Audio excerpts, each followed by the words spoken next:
We're not a democracy. Why is it bad to assume that we're a democracy? Let me rephrase that. Why would somebody want to change us from a republic to a democracy? Peter, do we have a mic over here? Let me have this. Peter.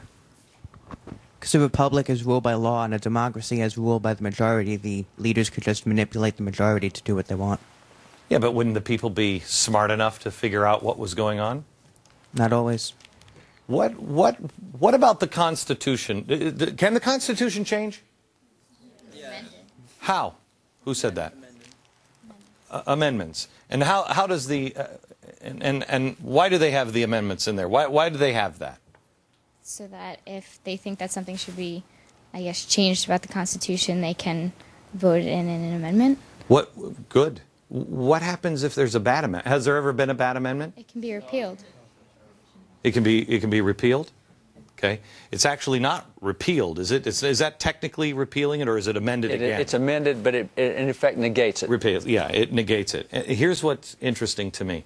Can anyone tell me, if you read the Constitution, you'll see that what was one amendment that was repealed? Prohibition. Right, exactly. Is the 18th Amendment still in the Constitution? Yeah. Why? Because the 21st got rid of it, but why? Bobby, why do you think it's still in there? A reminder so that people can look back and see that we've made mistakes before and we have to learn from them. You can barely see this on my hands because it happened when I was very young. But anybody see? You can see a scar that's right here on my hand. Can anybody see that scar? Yeah. That was me being stupid as a kid, really stupid as a kid. And I was riding on the back of somebody's bike, and I had my hand on the handlebars, and we tipped, and we were going down a cement viaduct, a cement bridge, and we couldn't stop, and my hand dragged across that cement all the way, and it was down to the bone. It was nasty. The pain I would have forgotten. The only reason why I really remember that, because I was very small, is the scar. We remember the things in the Constitution. They were a genius. Remember the scar. Wasn't it Thomas Jefferson that said, people will make mistakes, but they will have, but I trust the American people when they realize it. They will. He said the true corrective for all constitutional mistakes is education of the people. You rely on the people. He said they're going to make mistakes. The people will correct those mistakes. Okay. Back in just a second.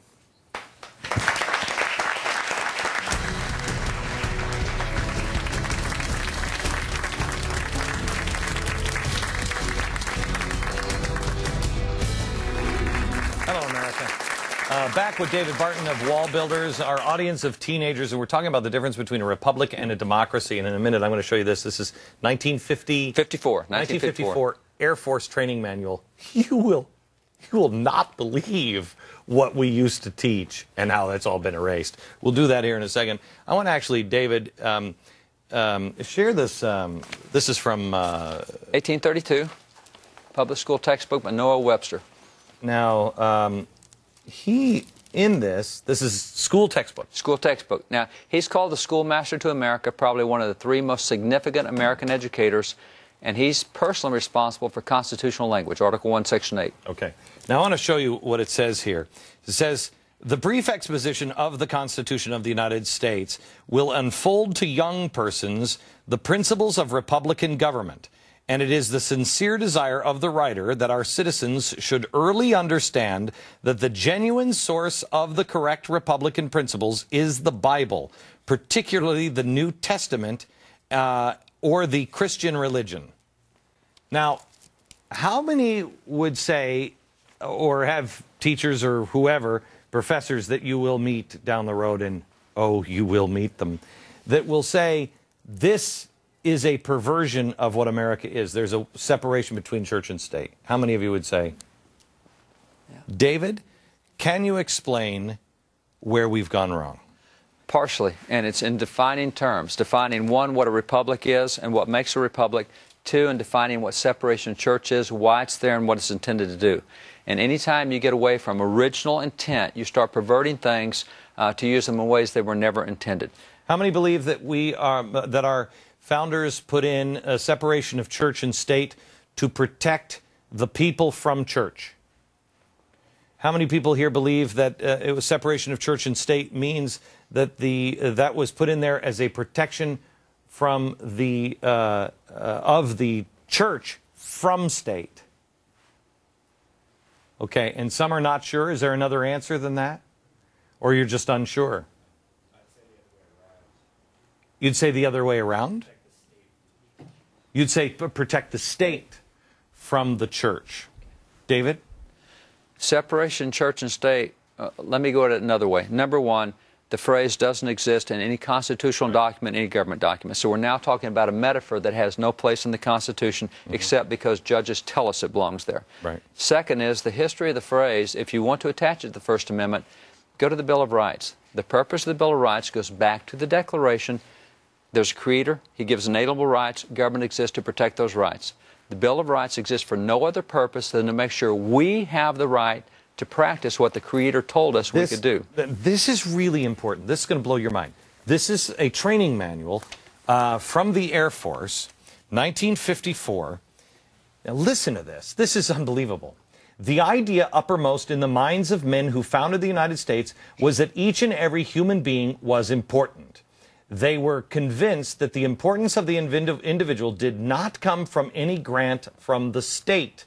This importance of the individual did not come from any position he had achieved, nor from power he had acquired, nor from any wealth he had amassed. They knew the importance of man came from the very source of his life. Because man was made in the image and likeness of God, he had a destiny to achieve. So in other words, there's something you've been sent here to do. You're not just a schlub that has been pumped out in a baby factory. You made a deal with the Creator, and He sent you down to achieve something. You have purpose. And because of that, He had a destiny to achieve, He had inalienable rights, and the inherent in freedom to achieve it. That is the basic idea. Yeah. Now, that's incredible. If you take that and go back to separation church and state, the purpose of the Bill of Rights is to protect an inherent and alienable right, which is the right of conscience, the right to worship God, however we want to describe it. When they wrote the First Amendment, they used both terms. The interesting thing is everything in the Bill of Rights does not limit a citizen at all. Everything limits the government. The First Amendment says Congress shall make no law respecting an establishment of religion or prohibiting the free exercise thereof.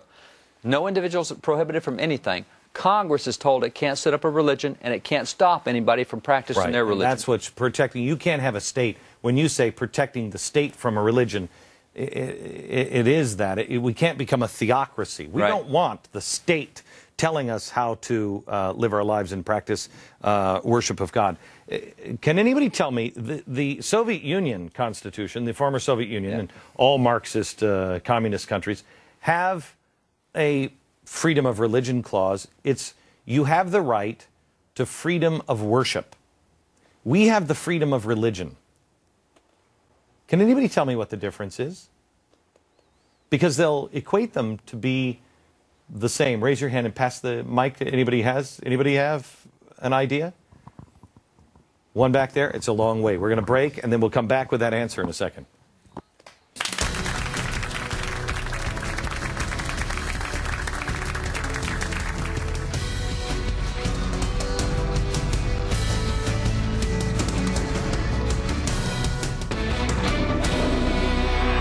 Hello, everyone. I'm Marthel Neville. The Pentagon is pressuring WikiLeaks to hand over any Afghan military documents in its possession.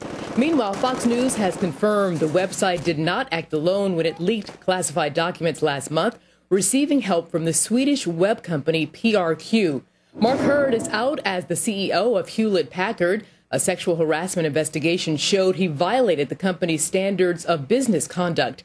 And Valley Meat Company of California has recalled 1 million pounds of ground beef products after 7 people contracted E. coli. For more on these stories, visit foxnews.com. Glenn Beck returns in a moment. But first, Chris Wallace with a preview of Special Report. Chris? Hey, Arthel, we'll have reaction to the new unemployment report that has the economy losing 131,000 jobs in July. Plus, how Republicans are getting ready for the November midterms. Special Report begins at 6 Eastern. Now back to Glenn Beck.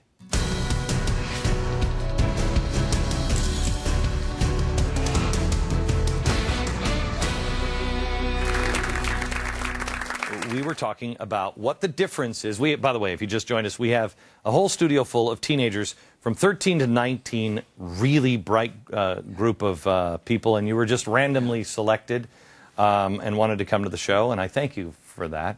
You guys feel the importance of the time period that you're living in now? Do you know what's happening? Because there's a lot of people in college right now who are like, yeah. I mean, it's unbelievable how clueless some people are. This will, and I have to tell you, we didn't know. I'm sorry that we've left such a mess for you. We really didn't know. We lost our way somehow or another, but we're trying to figure it out. When we left, I asked what the difference is in the old Soviet Union Constitution, the freedom of worship versus the freedom of religion. And Ben was about to speak. Ben. Well, I think that freedom of religion gives the governed the ability to practice whatever religion they want to, wherever they want to, and whenever they want to. However, this, like the freedom of worship, that's you can worship whoever you want, just where we tell you and when we tell you. Yeah, keep it to yourself. Yeah. Yeah, you want to pray all you want, just not around here. Mm-hmm. That is the big difference. Yeah. And that is a huge difference, because what can happen from there, David, as you know, means, well, you can't say those things. That's right. Not from a pulpit. Right. You want to believe them in your head, right. whatever. But Yeah. you can't say them from a pulpit. Yeah, worship is a lot narrower than religion, and worship is more easily regulated than religion.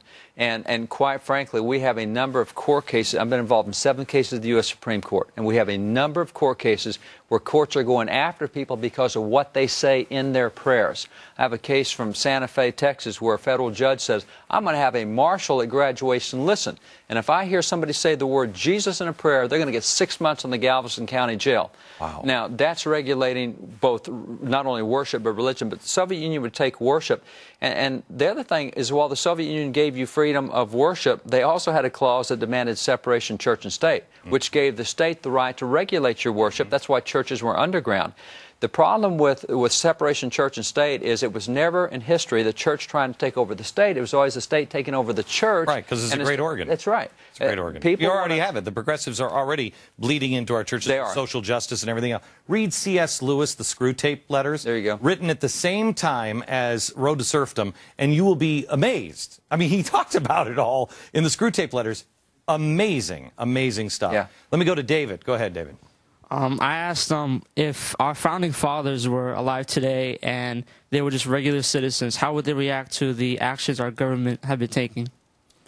David, I have to tell you, this is something that I have heard from a ton of great questions from a ton of people, because there's a lot of people who say they would have been with the torches and the pitchforks and they would have taken this hornet's nest out.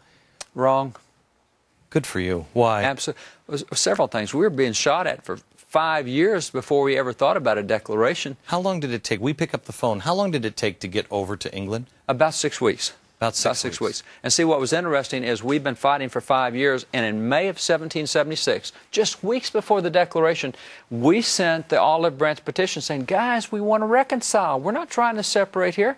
Right. They sent 25,000 British troops at us, and at that point, we got nothing we can do except defend ourselves. What's his name was in the pulpit and rode down. Was it rode up? John Peter Gabriel Muhlenberg rode up. Yeah, he rode up, and he said, you guys don't know what's coming. Yeah, that's right. Right? That's right. He'd seen the attack launched in Virginia, one of the first in Virginia. It had happened up in Boston, happened other places, but not in Virginia. And they saw it coming. And it's interesting that even in Virginia, even in Massachusetts, with that first shot at Lexington, 18 guys on the ground, how come we didn't get any British? Because the leader, which is the pastor, said, you can't fire the first shot. Now, once they attack you, you can defend yourself, but you can't start anything. So we have 18 go down before we get a shot off.